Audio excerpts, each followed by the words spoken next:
بسم اللہ الرحمن الرحیم۔ السلام علیکم۔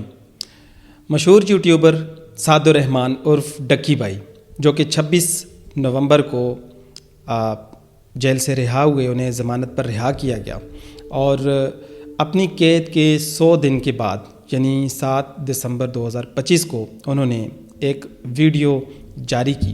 یہ ویڈیو انہوں نے یوٹیوب پر اپلوڈ کی اور جس میں انہوں نے اپنی گرفتاری اور جیل میں گزارے دن اور پھر پولیس کے جو تشدد تھا اس کے حوالے سے پوری روداد اور اپنی داستان سنائی۔ اس ویڈیو کو پوری پاکستانی قوم نے بھرپور طریقے سے دیکھا اور یہ ویڈیو جیسے جنگل میں آگ پھیلتی ہے ایسے پورے پاکستان میں پھیل گئی، بلکہ اب پاکستان کے بارڈر سے باہر بھی چلی گئی ہے۔ تو آج کی اس ویڈیو میں ہم بات کریں گے ڈکی بھائی کی اس ویڈیو کے حوالے سے، اور اس ویڈیو کی بنیاد پر بہت سارے سوالات جو ہیں وہ جنم لیتے ہیں۔ وہ سوالات کیا ہیں آپ کے سامنے رکھیں گے۔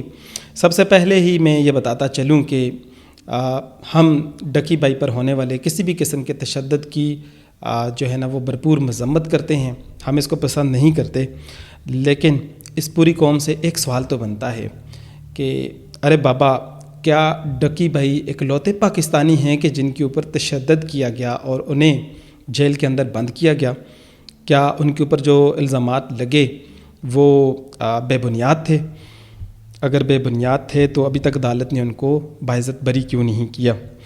میں آپ کے سامنے ایک رپورٹ رکھوں گا، گلوبل ٹارچر انڈیکس 2025، جس میں پاکستان کی جیلوں کے حوالے سے بتایا کہ اس وقت تقریباً 1 لاکھ سے زائد جو ملزم ہیں ان کو جیلوں کے اندر پابند کیا ہے، انہیں پابند سلاسل کیا ہے، اور تقریباً 75,000 ملزم ایسے ہیں جن پر ابھی فرد جرم عائد نہیں ہوئی، اور ان میں بہت سارے سیاسی ورکرز ہیں، غریب ہیں، دور افتادہ علاقوں سے ان کا تعلق ہے، بلوچستان سے ہے، KPK کے علاقوں سے ہے، یا پنجاب کے دیہی علاقوں سے ان کا تعلق ہے۔ اور میں آپ کو بتاتا چلوں کہ ایک اور رپورٹ جسٹس پروجیکٹ پاکستان 2023، اس کے اندر بتایا گیا ہے کہ قید بند کی تقریباً 1800 مقدمات پر جب تحقیق کی گئی تو پتہ یہ چلا کہ 1400 مقدمات ایسے تھے جن میں یہ شواہد ملے کہ لوگوں کے اوپر جو ہے وہ تشدد کیا گیا اور وائلنس کیا گیا۔ تو میں یہاں جو ڈکی بھائی کی بات کی، ان کو واش روم کی بھی وہ برائے نام ان کے پاس فیسلٹی تھی، لیکن شکر کریں ڈکی بھائی کہ آپ کے پاس وہ فیسلٹی تھی۔ یہاں پر تو ایسی جیلیں بھی ہیں کہ جہاں پر واش روم کی فیسلٹی موجود ہی نہیں ہے۔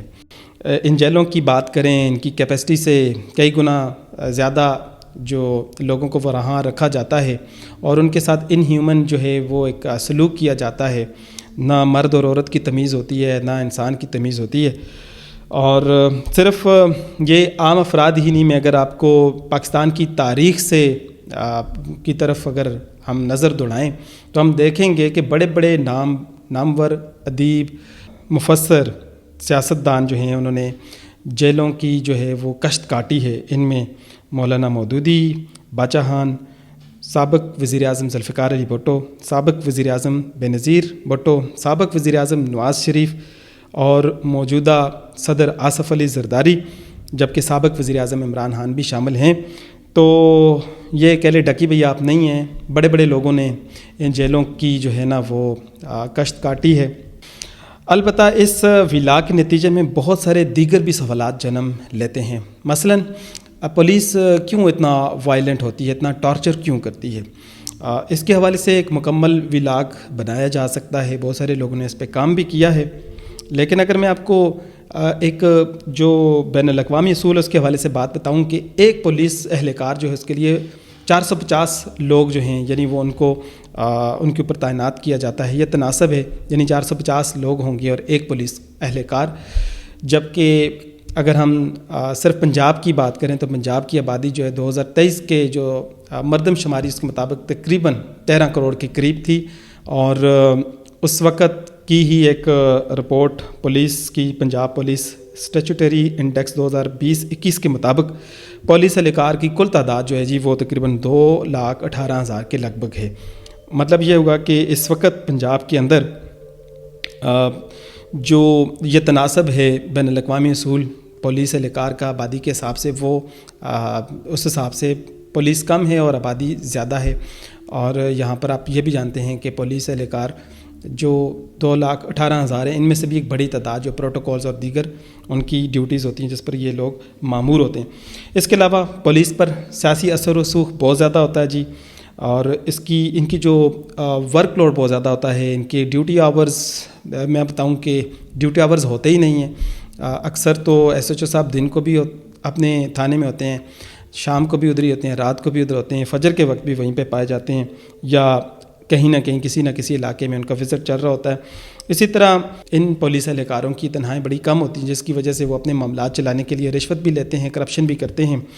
اور اسی کے ساتھ ساتھ کچھ ایسے لاز بھی بنائے گئے ہیں، anti terrorism and security laws ہیں، جن کی وجہ سے یہ کافی امپاورڈ ہوتے ہیں. ان کو یہ حق بھی حاصل ہے کہ یہ کسی بندے کو بغیر کسی وارنٹ کے بھی گرفتار کر سکتے ہیں. اس کے ساتھ ساتھ لیک آف ٹریننگ ہے، لیک آف اکاؤنٹیبلٹی ہے، اور سب سے بڑھ کر جو سائیکولوجیکل پرابلمس، جس کے حوالے سے DGISPR نے اپنے حالیہ پریس کانفرنس میں کہا کہ وہ ایک ذہنی مریض، اور اس کے اوپر میں نے اپنی ویڈیو میں بتایا کہ وہ ایک اکیلا ذہنی مریض نہیں ہے، بلکہ اب تو یہ رپورٹس، بہت ساری رپورٹس اس وقت شائع بھی ہو چکی ہیں، جس کے مطابق پاکستان میں اس وقت ہر تیسرا چوتھا فرد جو ہے وہ ذہنی امراض میں مبتلا ہے. تو پولیس والے جب اتنا آپ ان کے اوپر جو ورک لوڈ ہوگا، ہارڈ ورکنگ ہوگی، اور ان کو اتنا پاور بھی کیا جائے گا، اور ان کو پھر وہ ذرائع بھی ان کے پاس ہوں گے کہ جس کے نتیجے میں وہ اپنے فوائد بھی سمیٹ سکتے ہوں، تو وہ پھر کیوں نہیں ٹارچر کریں گے. ڈان نیوز کے ایک آرٹیکل آپ سے شیئر کر رہا ہوں. اس میں رپورٹ کیا گیا ہے کہ تقریباً 500 سائیکیٹرسٹ اس وقت موجود ہیں، یعنی 25 کروڑ کی آبادی کے لیے محض 500 سائیکیٹرسٹ موجود ہیں. اس کا مطلب یہ ہوا کہ ایک سائیکیٹرسٹ کے لیے 5 لاکھ جو ہیں وہ مریض ہیں، اور میں سمجھتا ہوں کہ یہ بڑا زبردست کاروبار بن سکتا ہے. دوسرا فیکٹر وہ ہے جی آپ کے انصاف فراہم کرنے والے ادارے، جو کہ بہت سست روی کا شکار ہیں. کئی کیسز ایسے ہیں کہ جن کو کئی دہائیاں لگ جاتی ہیں لیکن ان کا کوئی کنکلوژن نہیں نکلتا. اور میں آپ کو بتاؤں کہ GNN کے مطابق جو ڈیٹا آبٹین ہوا جی law and justice commission of Pakistan, اس کے مطابق 31 دسمبر 2024 تک کل زیر التوا کیسز کی تعداد جو ہے جی وہ 23,63,000 تھی، یعنی 2.3 ملین، جن میں سے 83% جو ہیں وہ ڈسٹرکٹ کورٹس کے کیسز ہیں، اور 17% جو ہیں وہ ہائی کورٹس کے کیسز ہیں. اور اگر ہم بات کریں اس میں اسلام آباد ہائی کورٹ کی، تو تقریباً 17,000 کیسز اس وقت زیر التوا ہیں. بلوچستان کی بات کریں 5,000 کیسز ہیں. اس کے علاوہ پشاور ہائی کورٹ کی بات کریں 14,000 کیسز ہیں. سندھ ہائی کورٹ کی بات کریں 85,000 کیسز، اور اگر لاہور ہائی کورٹ کی بات کریں تو 2 لاکھ کیسز ہیں.